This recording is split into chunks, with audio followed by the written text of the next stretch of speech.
أعوذ بالله من الشيطان الرجيم بسم الله الرحمن الرحيم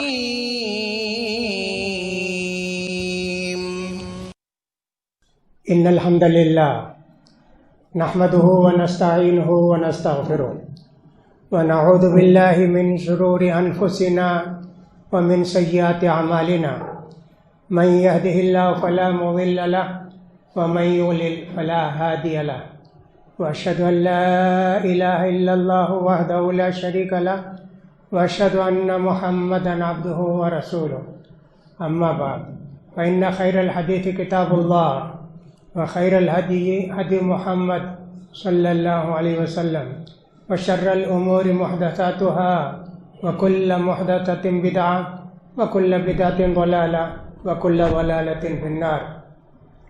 يقول سبحانه وتعالى في محكم تنزيله: يا أيها الذين آمنوا قوا أنفسكم وأهليكم نارا وقودها الناس والحجارة عليها ملائكة غلاظ شداد لا يعصون الله ما أمرهم ويفعلون ما يؤمرون. ويقول الرسول صلى الله عليه وسلم: مروا أولادكم بالصلاة وهم أبناء 7 واضربوهم عليها وهم أبناء 10 وفرقوا بينهم في المضاجع وكما جاء في الحديث. حاضرین جمعہ اور خواتین اسلام، پچھلے 3 جمعوں سے بچوں کی تربیت کے متعلق کہا گیا. آج بھی اسی سے بہت ساری باتیں کہنی ہیں. اس وقت حالات جیسے کچھ ہیں، صرف ہمارے ملک نہیں دنیا کے حالات، بچوں کی تربیت بہت ضروری ہو گئی.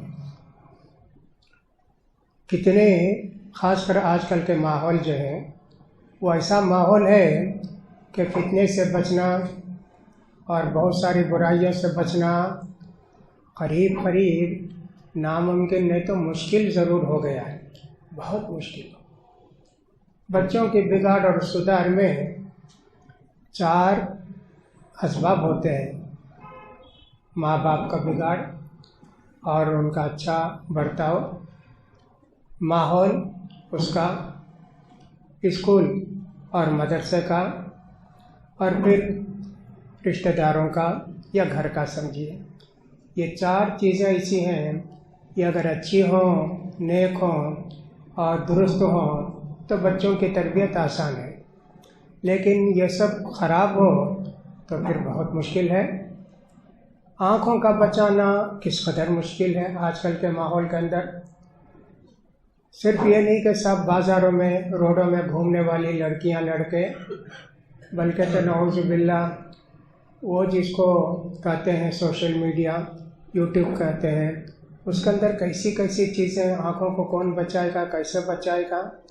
آپ چاہیں نہ چاہیں مسلسل تصویریں آتی رہیں گی. نعوذ باللہ بچے بہت بگڑتے ہیں. ہم دیکھتے ہیں کہ بہت سارے لوگ بچے، ان کی اگر تربیت اچھی ہوئی تو بچنے کا امکان ہے. تربیت نہیں ہوئی کس کو پکڑ کے لے جاتے ہیں. کتنے لڑکے ایسے ہیں کہ اسکول میں رہتے رہتے کسی سے دوستی کر لیے، کالج میں رہتے ہوئے کسی سے دوستی کر لیے.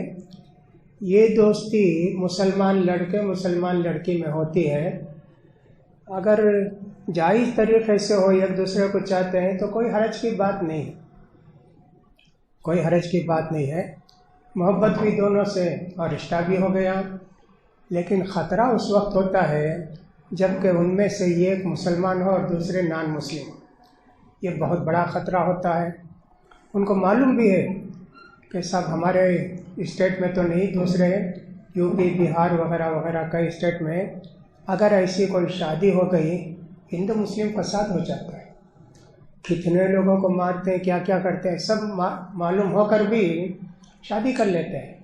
ان کو فکر نہیں، ان کی جان بھی چلی جاتی ہے. ان دونوں کو بھی قتل کر دیتا ہے. ایسا ہوتا ہے، آج ہوتا ہے. تو کس قدر مشکل مسئلہ ہے. تو اس لیے اسلام نے تربیت کے متعلق بہت ساری باتیں بتائی ہیں. بہت ساری باتوں کا ہم نے ذکر کیا. شادی سے پہلے اچھی بیوی کا انتخاب کرنا، اچھا نام رکھنا، ان کو نماز کا پابند بنانا، حلال روزی سب سکھانا، کیسے کھانا، کیسے پینا، کپڑے کیسے رہنا، بچپن سے یہ سب جو ہے بچوں کو سکھانا چاہیے، اور دینی تعلیم بھی دلانی چاہیے۔ یہ سب باتیں بھی ہم نے بتائیں۔ اسلام کے اندر یہ جن کو ہم کہتے ہیں جنسی مسائل، جن کو سیکس کے مسائل کہتے ہیں، ان کے متعلق چند باتیں مجھے کہنی تھیں۔ اس سے پہلے ہم دیکھتے ہیں سورہ کہف۔ سورہ کہف کے اندر 2 آدمیوں کا واقعہ ہے۔ خضر علیہ السلام، موسیٰ علیہ السلام دونوں جا رہے تھے۔ اللہ نے حکم دیا تھا موسیٰ علیہ السلام کو کہ خضر علیہ السلام سے جا کر سیکھو، وہ بھی نبی رہے ہوں گے، ایک نبی کو غیر نبی کے پاس اللہ نہیں بھیج سکتا نا۔ خیر، ایک جگہ تو انہوں نے کشتی میں سوراخ کر دیا۔ دوسرا، ایک لڑکا تھا، اچھا لڑکا، گلی میں کھیل رہا تھا، کیا کر رہا تھا، خضر علیہ السلام پکڑے اور اس کو کاٹ دیا، قتل کر دیا۔ موسیٰ علیہ السلام نے کہا ایک معصوم بچے کو آپ نے قتل کر دیا۔ خیر، کہا میں نے کہا تھا نا پوچھنا نہیں، ٹھیک ہے چلیے۔ پھر اس کے بعد ایک بستی کو گئے، لوگوں سے کہا بھوکے ہیں، کھلاؤ پلاؤ، کہا نہیں کچھ نہیں ہے۔ ایک جگہ آ کر رکے، ایک گھر کی دیوار گر رہی تھی، خضر علیہ السلام نے ہاتھ دے کے کھڑا کر دیا، کہا دیکھو تم نے پھر بھی۔ وہ موسیٰ علیہ السلام بولے ارے بستی والے اتنے خراب ہیں، دیکھو دیوار کیوں کھڑا کیے، گر جاتی ہوتا تھا۔ کہا دیکھو 3 باتیں ہو گئی نا، پہلی بات کا تو نہیں، دوسری اور تیسری بات کا تعلق ہے کہ ماں باپ اچھے ہیں، سمجھے، ماں باپ اچھے ہیں، بیٹا ظالم ہو جاتا کبھی، ماں باپ کو بگاڑ دیتا، ماں باپ کو بیٹا بگاڑتا، ایسا ہوتا ہے۔ یہ لڑکا ویسے تھے جس کو خضر علیہ السلام نے قتل کر دیا، ان کے ماں باپ نیک تھے، اچھے تھے، اگر یہ بڑا ہوتا تو ماں باپ کو خراب کر دیتا، بگاڑ دیتا، اس لیے ان کو قتل کر دیا خضر علیہ السلام نے، تاکہ اللہ ان کو دوسری اولاد دے اور وہ ماں باپ کا مطیع و فرما بردار ہو۔ لیکن اس کا یہ مطلب نہیں کہ اگر کسی کے ماں باپ اچھے ہوں، بچہ غلط ہو تو اس کو قتل کر دیں، اس کو مار پیٹ کے ہڈی توڑ دیں، ایسا مطلب نہیں ہے۔ قرآن میں اس کا ذکر ہے، دیکھو ماں باپ اور بچے کا کیسا تعلق ہے۔ دوسرے واقعے کے اندر ایسا معلوم ہوتا ہے، وہ جو دیوار گرنے والی تھی وہاں 2 نیک بچوں کا خزانہ دفن تھا، 2 یتیم بچے تھے، ان کے والد بڑے نیک تھے، بڑے اچھے تھے، انہوں نے وہاں خزانہ رکھا تھا اور لکھا تھا کہ میرے موت کے بعد، میرے مرنے کے بعد یہ خزانہ نکال کے میرے بچوں کو دے دیا جائے۔ تو باپ، اگر ماں باپ نیک ہوں، اچھے ہوں، تو اللہ بچوں کو بھی نیک بنا دیتا ہے، بچوں کی حفاظت کرتا ہے۔ یہ ایک واقعہ ہم دیکھتے ہیں۔ پھر دوسرا ایک واقعہ قرآن کے اندر جو ہم کو دیکھتے ہیں کہ صاحب اس سلسلے میں ہے، لوط علیہ السلام کی قوم۔ یہ عجیب و غریب قوم تھی، لڑکیوں سے شادی نہیں کرتے تھے، بلکہ لڑکوں سے ہی اپنی ضرورت پوری کرتے تھے۔ یہ معلوم ہوتا ہے کہ دنیا کی پہلی قوم ما سبقکم بہا من احد من العالمین، اتنا غلط کام کرتے، اتنا گناہ کا کام کرتے، لڑکوں کو استعمال کرتے اپنی شہوت پوری کرنے کے لیے، دنیا میں اس سے پہلے کوئی نہیں کیا نا۔ انہوں نے کہا ہم تو یہی چاہتے ہیں، تم کو واز کرنے کی ضرورت نہیں، بولنے کی ضرورت نہیں، سب ہم جانتے ہیں۔ پھر ان کا جو کچھ انجام ہوا وہ بھی قرآن میں ذکر ہے۔ تو جنسی مسائل یہ بھی ایک ہوئے کہ قرآن میں جن کا ذکر آیا۔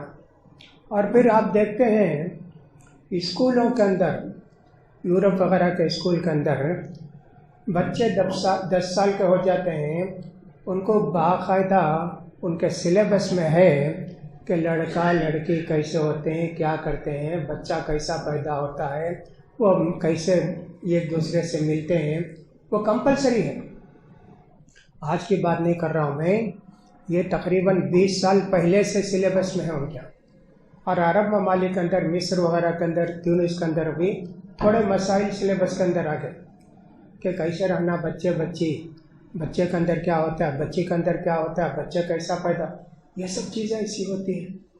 ایک آدمی جو کئی سال سے جرمنی میں رہتے تھے، 20 سال سے، جب یہ سلیبس آیا تو اپنے بچے بچی کو انڈیا کو لے کر آ گئے. کہا کہ صاحب بچے بچیاں ایسا کر کے سیکھ کے پریکٹس کریں گے تو کیا ہوگا. ایسے اس کے اندر تھیوری بتائی گئی ہے. بچے اپنے بچوں کا دین بچانے کے لیے جرمنی کی نوکری چھوڑ کے انڈیا کو آ گئے. مجھے انہوں نے بتایا کہ صاحب ایسے میں اس لیے انڈیا کو آ گیا، وہاں سلیبس میں یہ سب ہے. ایسی صورت میں بچوں کو بچانا کس قدر ضروری ہے، گھر میں کیسے سب ہوگا. تیسری بات جو جنس کے تعلق سے آتا ہے حدیث کے اندر، وہ یہ ہے کہ اللہ کے رسول صلی اللہ علیہ وسلم نے فرمایا نوجوانوں تم کو شادی کی خواہش ہے تو شادی کر لو.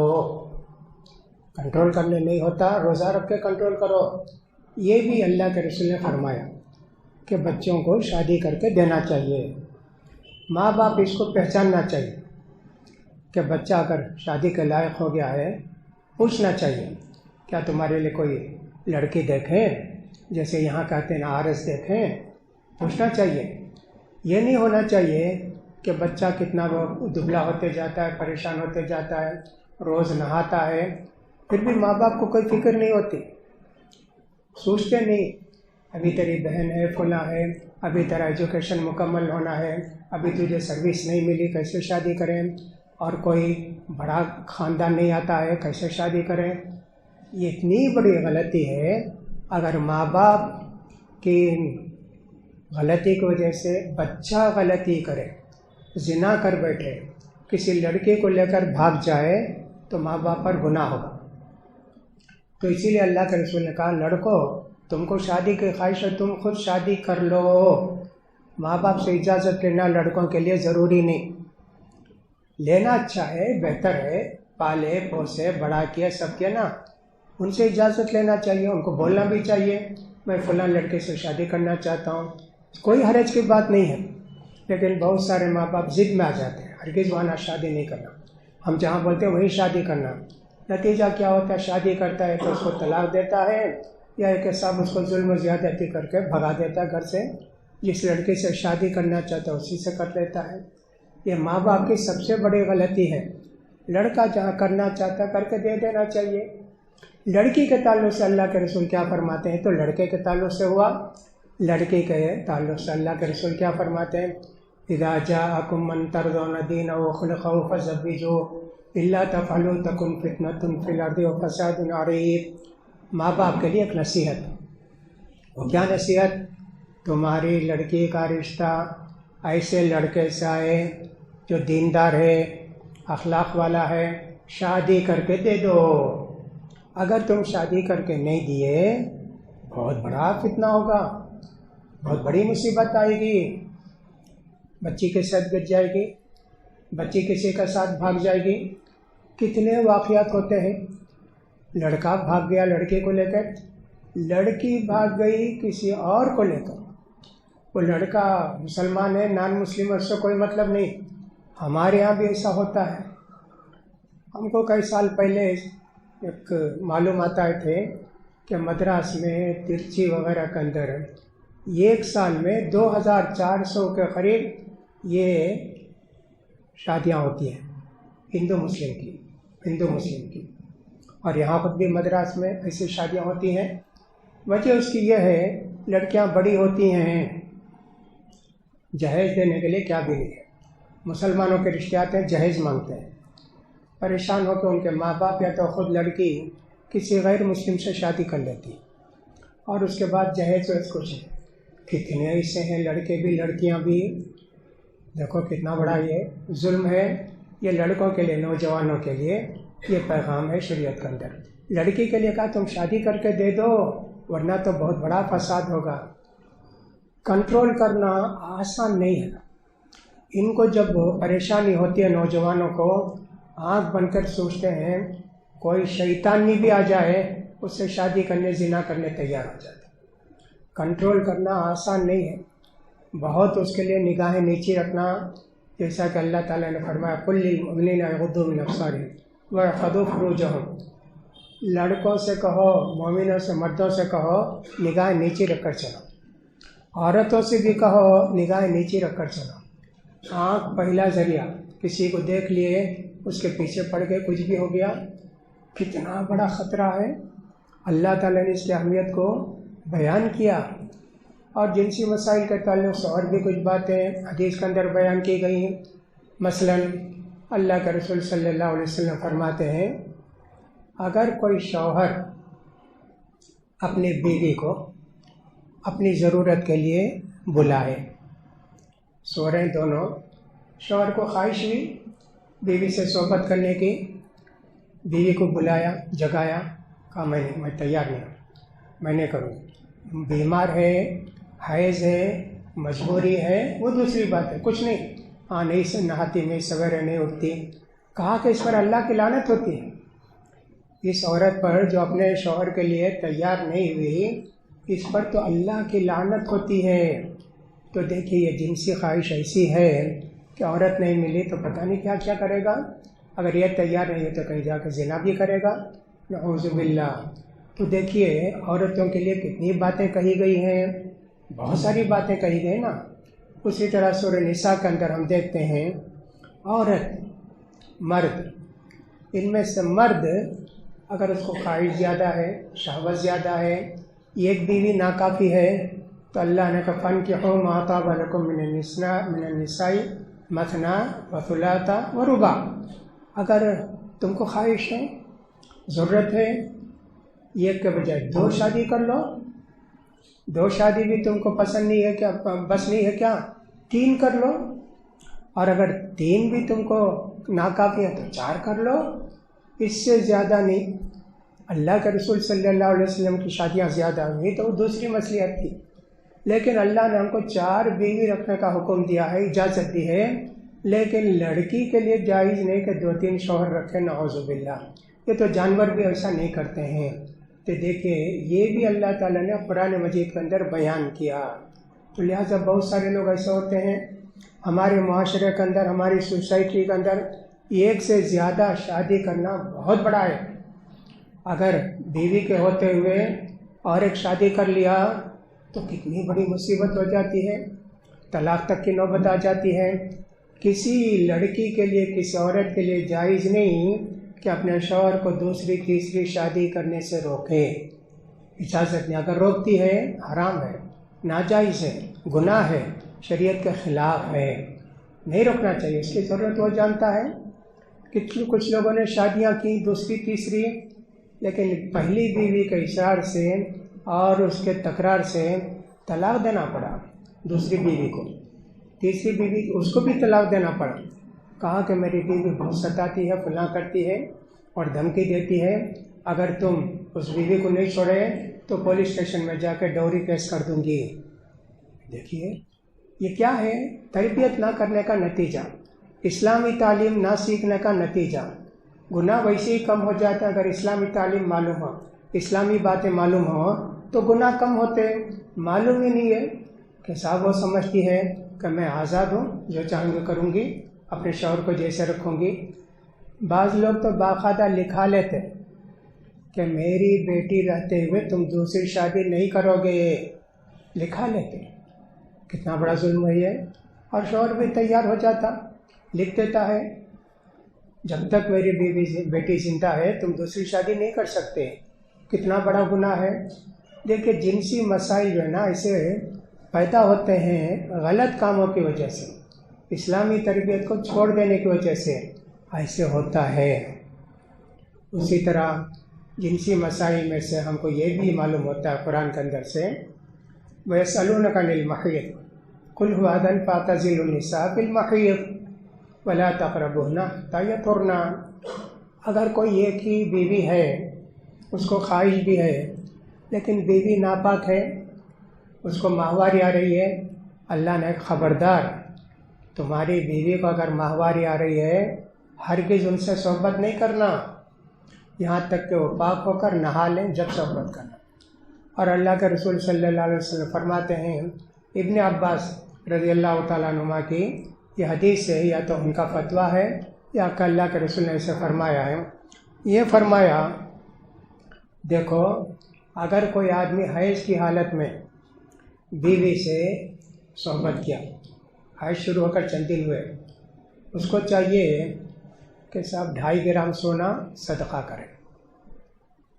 اور اگر ختم ہونے کے دن ہے تب صحبت کیا تو اس کو چاہیے کہ 1.25 درہم کے قریب سونا دے، یہ سزا ہے اس کی۔ یہ بھی اللہ تعالیٰ نے بتایا کہ حیض کی حالت میں بیوی سے صحبت نہیں کرنا چاہیے، یہ بھی ایک مسئلہ ہے۔ ایک اور مسئلہ جو ہم حدیث میں دیکھتے ہیں وہ یہ ہے کہ اللہ کے رسول صلی اللہ علیہ وسلم فرماتے ہیں اللہ کی لعنت ہو، اللہ کی لعنت ہے، بہت بڑی بد دعا۔ شیطان کو اللہ نے کہا علیک ان علیک اللعنہ، تجھ پر لعنت ہے، میری لعنت ہے، 2 جگہ اللہ نے کہا۔ تو لعنت کوئی معمولی بات نہیں، بہت بڑی بد دعا ہے۔ وہ آدمی جو اپنی بیوی سے سامنے کے راستے سے نہیں پیچھے کے راستے سے اپنی ضرورت پوری کرتا ہے، بہت بڑا گناہ ہے، یہ نہیں ہونا چاہیے۔ اگر کوئی کرتا ہے تو اس پر اللہ کی لعنت ہے، بولے اللہ کے رسول صلی اللہ علیہ وسلم۔ ایک تو لڑکوں کے ساتھ کرنا، جیسا کہ میں نے لوط علیہ السلام کے قوم کے تعلق سے کہا تھا، یہ تو اپنی بیوی کے ساتھ پیچھے کے راستے سے زنا کرے، یعنی اپنی ضرورت پوری کرے، اس پر بھی اللہ کے رسول صلی اللہ علیہ وسلم نے لعنت بھیجی ہے۔ آپ اندازہ کریں کہ اسلام کے اندر تربیت آج کل کے ماحول میں کس قدر ضروری ہے۔ اب ماں باپ کیا کریں؟ ان کو چاہیے کہ تربیت کریں، ماں باپ کو خود تربیت نہیں ہے۔ بہت سارے ماں باپ ہمارے ایسے ہیں ان کو خود تربیت نہیں ہے۔ صحابہ کرام رضی اللہ تعالیٰ عنہ کے زمانے میں صحابہ اپنے بچوں کی ایسی تربیت کرتے تھے کیا کہیں ہم کو نظر نہیں آتا۔ یہ ایک مسئلہ جو نظر آتا ہے، عبداللہ بن عمر رضی اللہ تعالیٰ عنہ اپنی بیوی کو حیض کی حالت میں طلاق دے دی۔ عمر رضی اللہ تعالیٰ نے کہا رے تو طلاق دیا حیض کی حالت میں؟ اللہ کے رسول صلی اللہ علیہ وسلم سے جا کے شکایت کیے کہ میرا بیٹا حیض کی حالت میں طلاق دیا، حالانکہ طلاق دینا چاہیے حیض ختم ہو کے نہانے کے بعد اور بغیر صحبت کیے، ایسے تھا۔ یہ ایک واقعہ یہ دیکھا۔ دوسرا واقعہ ہم نے دیکھا، عبداللہ بن عمر رضی اللہ تعالیٰ عنہ اپنی ایک بیوی کو بہت چاہتے تھے۔ حضرت عمر کو ڈر ہوا یہ بیوی میرے بیٹے کو بگاڑ دے گی، نماز پڑھنے نہیں دے گی، فلاں کرے گی۔ جا کے کہا بیٹے تم طلاق دو۔ کہا کہ نہیں میں طلاق نہیں دوں گا۔ اللہ کے رسول سے جا کر بولے میرا بیٹا میں حکم دیتا ہوں طلاق دینے کے لیے، نہیں طلاق دیتا ہوں۔ اللہ کے رسول نے بلا کے تاکید کی تم طلاق دے دو۔ وہ تو ابراہیم علیہ السلام کے قصے میں بھی آتا ہے نا کہ اسماعیل علیہ السلام سے انہوں نے کہا کہ صاحب تم اسماعیل علیہ السلام کی بیوی سے کہا تمہارے شوہر آئے تو بولے چوکٹ بدل دو، تو طلاق دے دیے نا۔ تو ایسے ہیں، یہ سب جنسی مسائل ہیں جو ہم کو معلوم ہوتے ہیں قرآن حدیث میں۔ تو لہٰذا تربیت کس قدر ضروری ہے۔ کون ماں باپ چاہیں گے کہ اپنا بچہ، نیا بچہ کہیں بھاگ جائے، کسی کے ساتھ بھاگ جائے، کوئی غلط کام کرے؟ کون چاہیں گے؟ تربیت نہ کرنے سے یہ سب مسائل پیدا ہوتے ہیں۔ لہذا تربیت کی طرف خصوصی توجہ دینے کی ضرورت ہے۔ یہ چند مسائل تھے کہ جنسی مسائل اوپن تو کوئی نہیں بول سکتا نا، لیکن کتابوں کے اندر لکھا ہوا جو سلیبس ہے بہت ساری باتیں لکھی ہوئی ہیں، اور دوسرے ذریعے سے بھی نوجوان لوگ اس کو معلوم کر لیتے ہیں، لیکن بہت سارے مسائل اس میں ہیں۔ صحت برباد ہو جاتی، بعض لوگوں کو اپنی شہوت پوری کرنے کی عادت ہوتی ہاتھ کے ذریعے، یہ بھی بہت بڑی خرابی ہے۔ صحت برباد ہو جاتی ہے، تباہ ہو جاتا ہے، آدمی کسی کام کا نہیں رہتا ہے۔ اسی طرح عورتوں کو بھی ایسی بہت ساری لڑکیوں کو خواہش ہو جاتی ہے، وہ بھی اپنی ضرورت پوری کرنے کے لیے غلط راستے اپناتے ہیں، لڑکیوں کے ساتھ یا خود اپنی انگلیوں کے ساتھ یہ سب کرتی ہیں۔ ان کو سب سمجھانا چاہیے نا، اس میں کیا خطرہ ہے، کتنی بربادی ہے، صحت ڈاؤن ہو جاتی ہے، سمجھانا چاہیے نا۔ یہ سب ماں باپ کو معلوم ہوگا تو سمجھائیں گے۔ ہمارے زمانے میں یہ سب چیزیں نہیں تھیں، اب تو یہ معلوم ہوتا ہے کہ سب لوگ اس کے عادی ہوتے جاتے ہیں۔ بہت بڑا گناہ ہے اور بہت بڑی تباہی بربادی ہے، لہٰذا بچوں کو بچانا ہمارا فرض بنتا ہے۔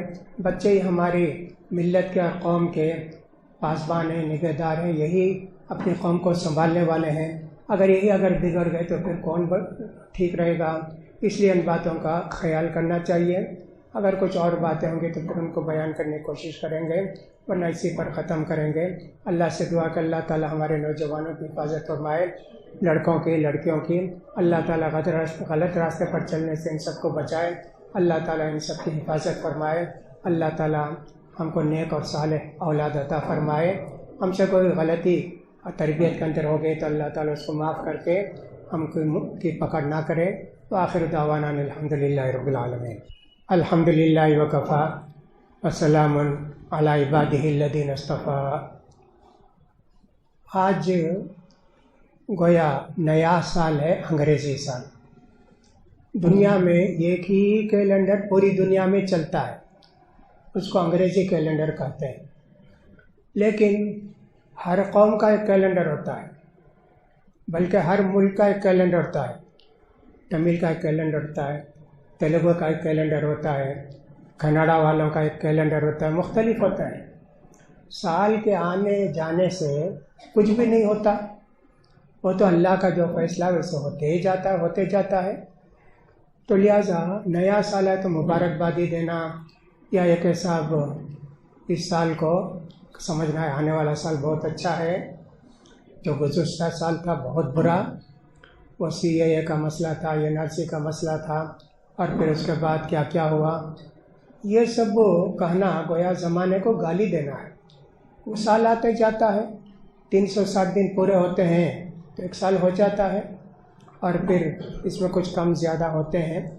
اور دوسرا کیلنڈر جو دنیا کے اندر مشہور ہے وہ ہے ہجری کیلنڈر، جس کو ہم لوگ بھول ہی گئے. معلوم بھی نہیں کہ اب کون سا سال ہے، کون سا مہینہ ہے چاند کا، وہ تو معلوم ہی نہیں. اور دوسرے چھوٹے چھوٹے کیلنڈر ہیں. تو نیا سال پیدا ہونے سے کوئی خوشی نہیں ہونی چاہیے، کوئی غم نہیں ہونا چاہیے. البتہ پچھلے سال کیا کیا ہم لوگ گناہ کیے وہ سوچ کے غم کر سکتے ہیں. جیسے اللہ کے رسول صلی اللہ علیہ وسلم کے ایک ہی سال میں آپ کے چچا ابو طالب کا بھی انتقال ہو گیا، اور آپ کی بیوی خدیجہ رضی اللہ عنہ کا بھی انتقال ہو گیا. اس کو کہتے ہیں عام الحزن، وہ رنج، تکلیف اور پریشانی کا سال اللہ کے رسول کے لیے. ویسا گزشتہ سال ہم نے 2020 میں غلطیاں کی ہیں، کیا کی ہیں، اس کو سمجھنا چاہیے کہ اس سال ہمارے لیے سال بہت خراب تھا، اس معنی میں کہ ہم سے بہت گناہ ہوئے، بہت غلطیاں ہوئیں. اب ان غلطیوں کو سدھاریں، ایسا ہونا چاہیے. یہ جو انگریزی سال ہے اس کی خوشیاں سب مناتے ہیں، کیا انگریز، کیا غیر انگریز، کیا غیر مسلم، کتنے لوگ ہیں، سب خوشی مناتے ہیں. دکانوں کو سجاتے ہیں، فلاں کرتے ہیں، یہ کرتے ہیں، بہت ساری خوشیاں مناتے ہیں، بہت سارے آفر آتے ہیں، کیا کیا ہوتا ہے، بہت ہوتا ہے. لیکن اسلام میں اس کی کوئی حیثیت نہیں ہے. یہاں بھی ایسا ہوتا تھا ایک زمانے میں، جس کو کانچی پورم کہتے ہیں، وہاں رات کے 12 بجے مندر کا دروازہ کھولا جاتا تھا. اب جو کانچی آیا اس کے بعد اس نے کہا کہ نہیں، یہ ہمارا سال نہیں ہے، بند کرو دروازہ، بند کر کے چھوڑ دیا. پھر وہاں کوئی خوشی نہیں ہوتی. لیکن یہاں دیکھتے ہیں ہم لوگ کہ صاحب کوئی نئے کپڑے پہن رہے ہیں، کوئی پھول لگا کے گھوم رہی ہے اور کچھ اور کر رہی ہے. اللہ اکبر. یہ خوشی غم سال آنے جانے سے نہیں. البتہ یہ سوچنا چاہیے ہم نے پچھلے سال میں، پچھلے دنوں میں غلطیاں کی ہیں، ان کی اصلاح کر لیں. ایسا اگر کوئی سوچتا ہے تو خیر ٹھیک ہے، ورنہ تو نیا سال کا کوئی تحفہ نہیں ہے، نیا سال کا کوئی مبارکبادی نہیں ہے. ہجری موقع پر بھی ایسے میں ہمیشہ کہتا ہوں، اب بھی وہی کہتا ہوں. لہٰذا ان سب خرابیوں سے بچنا چاہیے، مبارکبادی وغیرہ دینے کی ضرورت نہیں ہے، اس کا خیال کیجیے.